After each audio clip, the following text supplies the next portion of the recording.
যে 5ই আগস্ট থেকে 20 আগস্ট পর্যন্ত যে দায়িত্ব বাংলাদেশের জনগণের ছিল, সেই দায়িত্ব আপনারা এখন পূরণ করেন, তাহলে কিন্তু আপনারা সরকারে থাকতে পারবেন না। বাংলাদেশের জনগণ যতক্ষণ পর্যন্ত স্বাধীনতা সার্বভৌমত্ব রক্ষার এই আন্দোলনে রয়েছে, আপনারা কোনো শান্তিতে থাকতে পারবেন না। বাংলাদেশের জনগণ আপনাদের জীবনকেও জাহান্নাম বানিয়ে ছাড়বে। আমরা বর্তমান সরকারের কাছে দুইটি দাবি জানিয়েছিলাম। প্রথম দাবি হচ্ছে, ওসমান হাদিকে যে খুন করেছে বা যারা খুন করেছে, যারা খুনের পরিকল্পনা করেছে, যারা খুনের সহায়তা করেছে, যারা খুনিদেরকে আশ্রয় দিয়েছে এবং খুনের যারা মদতদাতা, তাদের প্রত্যেককে দ্রুত গ্রেফতার করে আইনের আওতায় নিয়ে আসতে হবে। এবং আমরা এর সাথে এও বলেছি যে আগামী 24 ঘন্টার মধ্যে সরকারের স্বরাষ্ট্র উপদেষ্টা এবং সহকারী উপদেষ্টাকে গত 1 সপ্তাহ ধরে তারা খুনের ব্যাপারে কি কি পদক্ষেপ নিয়েছে আসামিকে গ্রেফতারের জন্য, সেই ব্যাপারে তারা জনসম্মুখে এসে জনতাকে জানাবে। এবং দ্বিতীয়ত আমরা বলেছি, সিভিল মিলিটারি ইন্টেলিজেন্সের মধ্যে ঘাপটি মেরে বসে থাকা আওয়ামী দোসরদেরকে চিহ্নিত করে গ্রেফতার করতে হবে। 10 লক্ষের অধিক মানুষ তারা এই দাবিকে সমর্থন করেছে এবং তারা বলেছে যে ওসমান হাদির বিচার না হওয়া পর্যন্ত বাংলাদেশে স্বাধীনতার সার্বভৌমত্বকে টিকিয়ে রাখার যে লড়াই, সেটাকে আসলে কন্টিনিউ করা যাবে না। তারা বলেছে আগামীর যেই নির্বাচন, সেই নির্বাচনকে যদি সুষ্ঠুভাবে সম্পন্ন করতে হয়, তাহলে নির্বাচনের পূর্বেই ওসমান হাদির খুনের সাথে যারা জড়িত তাদেরকে গ্রেফতার করা দরকার।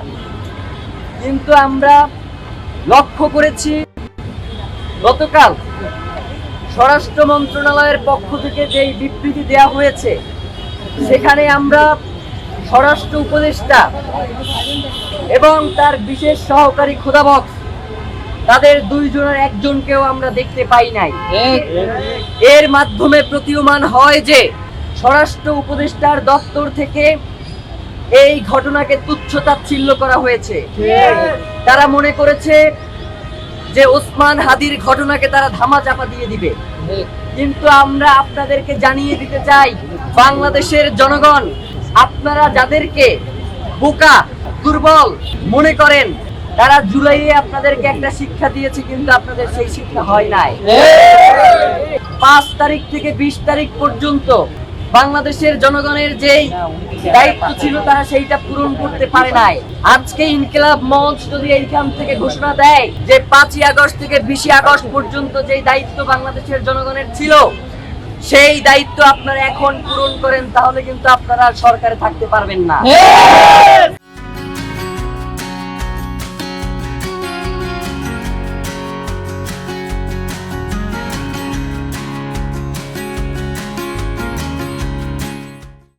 আমরা ইনকিলাব মঞ্চের পক্ষ থেকে বাংলাদেশের সাধারণ জনগণকে সাথে নিয়ে জানাতে চাই যে আপনারা গতকালকে যে বিবৃতি দিয়েছেন, সেই বিবৃতিতেই আপনাদের চোখে মুখে স্পষ্ট ভেসে উঠেছে যে আপনাদের কাছেই আসলে এর কোনো সুস্পষ্ট ব্যাখ্যা নাই। আপনারা এক এক সময় এক এক ধরনের কথা বলছেন। এই বলছেন খুনি ভারতে পালিয়ে গেছে, আবার এই বলছেন যে খুনি দেশে আছে।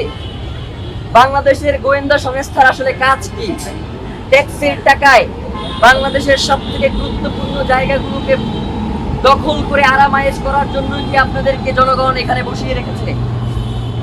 আপনারা যদি ওসমান হাদির মতো এত গুরুত্বপূর্ণ বাংলাদেশের স্বাধীনতার সার্বভৌমত্বের প্রতীক জুলাই জজবার প্রাণ শহীদ ওসমান হাদির খুনের ঘটনাকে যদি এইভাবে তুচ্ছ-তাচ্ছিল্য করেন, যারা বাংলাদেশের জনগণের জীবনকে জাহান্নাম বানিয়ে দিতে চান, বাংলাদেশের জনগণ যতক্ষণ পর্যন্ত স্বাধীনতা সার্বভৌমত্ব রক্ষার এই আন্দোলনে রয়েছে, আপনারা কোনো শান্তিতে থাকতে পারবেন না। বাংলাদেশের জনগণ আপনাদের জীবনকেও জাহান্নাম বানিয়ে ছাড়বে।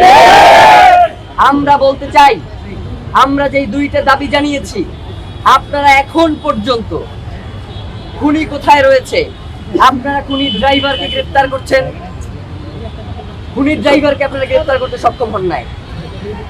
খুনির যে পিতামাতা রয়েছে পুলিশ শ্যালক রয়েছে, এক এক সময় এক একজনকে উঠিয়ে নিয়ে আসেন এবং বলেন যে তারা আমাদেরকে পর্যাপ্ত তথ্য সরবরাহ করতে পারছে না।